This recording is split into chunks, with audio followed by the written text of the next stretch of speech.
শুধুমাত্র এই দোয়াটি একবার পড়েন, আল্লাহ তাআলা আপনার 90 বছরের গুনাহ মাফ করে দেবেন ইনশাআল্লাহ।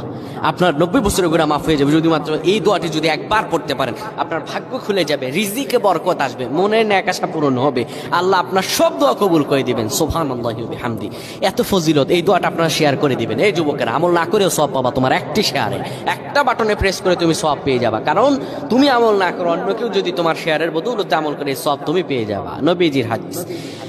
আমার ভাইয়েরা, আল্লাহর কাছে দোয়া করে, আল্লাহর কাছে দোয়া চাওয়া, এটি হলো মুমিনদের কাজ। আমার আল্লাহ বান্দাকে বলেন, বান্দারে উদউনি আস্তাজিব লাকুম, আমার কাছে চাও, আমার কাছে চাইলে আমি আল্লাহ তোমাকে দিয়ে দিব। কেউ যদি একবারে দোয়াটি পড়তে পারে, দোয়াটি হলো রব্বি ইন্নী যালামতু নাফসি ফাগফিরলি।